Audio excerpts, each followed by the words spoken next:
Hello and welcome back to another Monster Monday, a series where I draw a creature from D&D and I talk about its lore and its history and what it's like to fight as well. These episodes are based on your suggestions of monsters that you'd like to see, and today is no different. Today's monster was suggested by Andrew Brown in the YouTube comments, and Andrew has requested Grimlocks, an often overlooked monster. These are actually one of the first monsters that I ever used in my first ever campaign as a DM. They pose a really interesting challenge to players, certainly at early levels. They're only a challenge rating 1/4, but the interesting part is that they're completely blind, relying on smell and hearing to get around. Despite this, they're savage hunters, so they're great to test your adventurers' stealth skills with. Perhaps they have to fight off a dozen of them. Maybe there's a treasure at the end of a room is full of an army of Grimlocks waiting before them. One false move or step and your team will be overwhelmed by the strength of this legion, but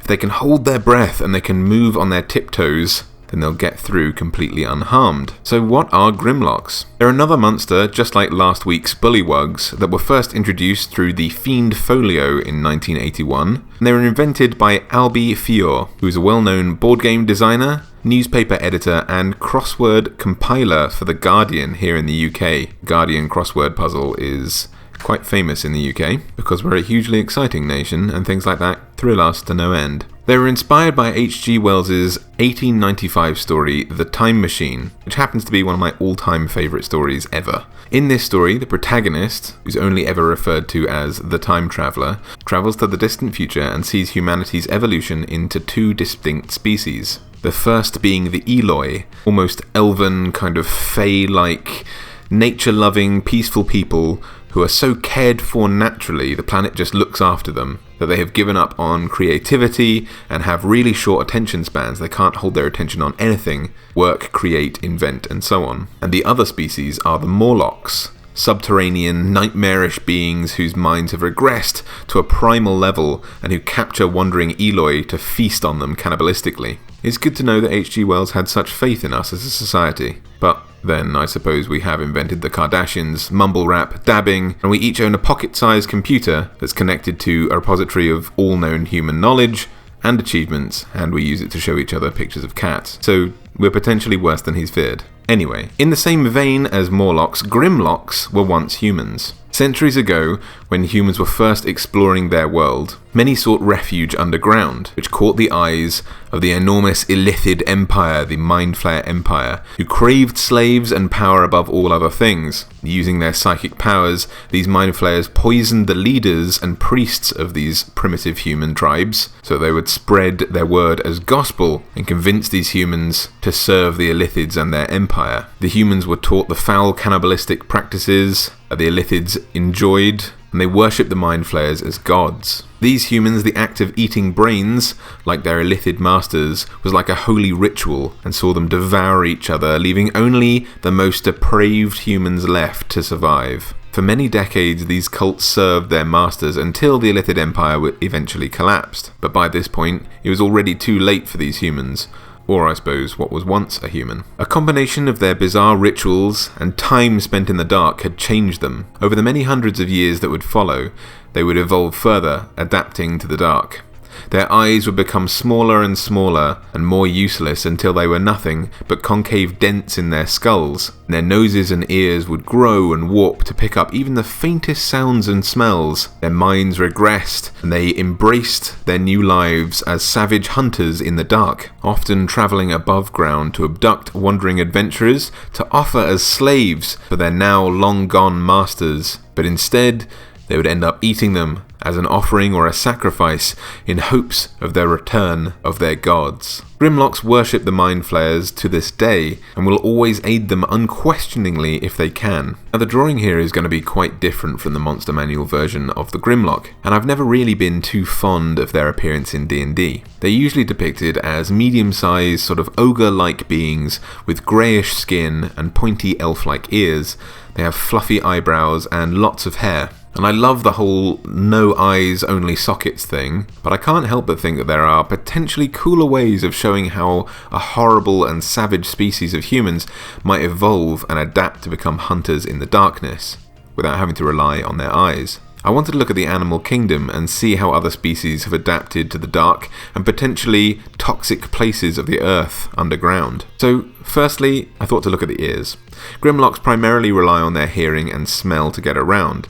It grants them their 30-foot blind sight, an advantage on perception checks that use those two senses. This also means that they can't use their blind sight if they're deafened or are somehow unable to smell. So I thought to look at bats and other cave-dwelling mammals for their ears, instead of those sort of elf ears. Bats' hearing is incredibly sensitive. They can detect pitches up to 110 kilohertz in frequency, which compared to our hearing only reaches 20 kilohertz as a maximum.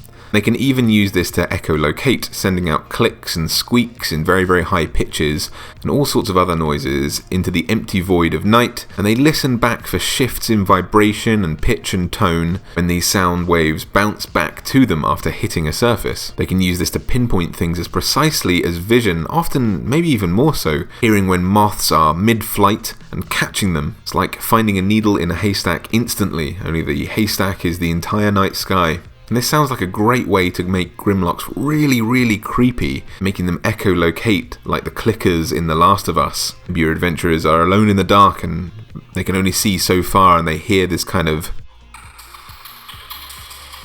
in the darkness approaching closer and they have no idea what they're getting into. Maybe they think it's some kind of insect, but then they're ambushed by a party of raiders. Some humans that are vision impaired have also developed this kind of echolocation, like Ben Underwood and Daniel Kish, and hosts more. But I've seen videos of Ben Underwood who can even skateboard or play basketball, pretty much everything that sighted people can do really, just by making these clicking noises. So this seems like the right kind of thing for Grimlocks to do. They've adapted from the mechanics that we have in our own bodies right now, so that makes sense. As for their noses, which also need to be able to pick up a lot of very sensitive stuff, I was in two minds. Things like sharks and snakes are supposed to have some of the best olfactory, which is smelling, abilities of the animal kingdom. But bats have these kind of fan-like flaps of skin behind their noses, often called nose leaves, that I thought were really interesting.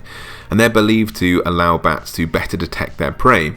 Apparently it allows them to direct their sort of nasal clicking noises in a more focused beam for echolocation. But I do also want them to have some human features, so we'll see how this ends up. Now, most species adapt to have white or transparent skin when they evolve to live in the dark, and that makes it easier to group them among a list of creatures called Troglobites, with a B, not to be confused with Troglodytes, with a D.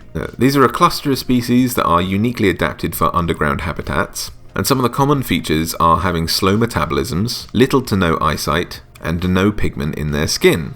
They also sometimes grow and alter their movement appendages to help them navigate in cave systems, so I thought I could maybe elongate the arms here to make them walk on all fours if they need to. Perhaps in very cramped conditions it might be easier to climb around with some longer arms, and it may also help them to look a little bit more creepy because we want these to be quite revolting. We want them to be on the other side of the uncanny valley to make them seem a little bit unsettling. But this bleached or semi-transparent skin seems to work for two reasons. One, Grimlocks have an ability called stone camouflage, letting them have advantage on stealth checks to hide in rocky terrain.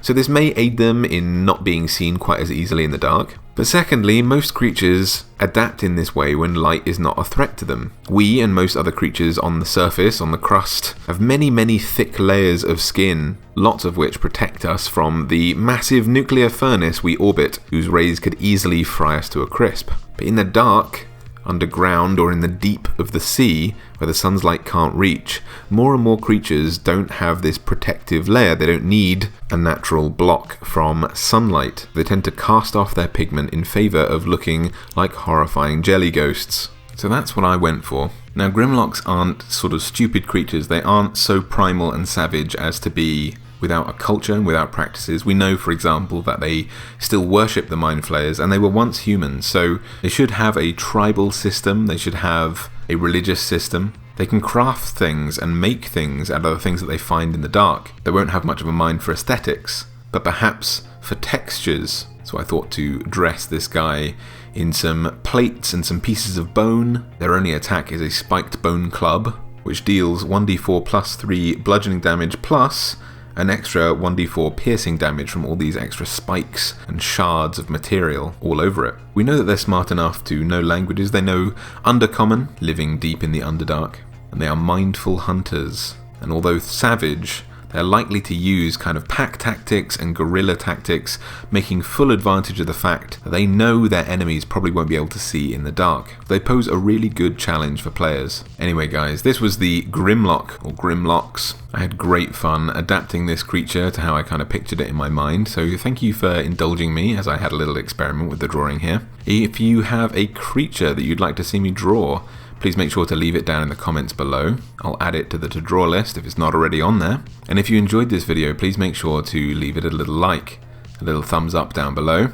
Maybe favorite it and share it with someone who you think might like to learn about Grimlocks. If you really love this content and you'd like to see more, please make sure to subscribe to my channel and hit the little bell icon for updates whenever I post. We're still a growing channel, so everything you can do like that massively helps us. If you love this drawing in particular and you'd like a copy for yourself, please make sure to head over to my Patreon page, where backers at certain levels get prints of my Monster Mondays, either digitally or physically, and your support helps me to keep making these videos and improve them. So thank you very much for your support. Otherwise, if you'd like to keep up with me, I have a Facebook, an Instagram, a Twitter, and a website as well, where I'm trying to post a little bit more regularly. Make sure to head over there and check them out. Otherwise, guys, this has been lovely, so I hope you have a great day. Until I see you next time, happy monster hunting!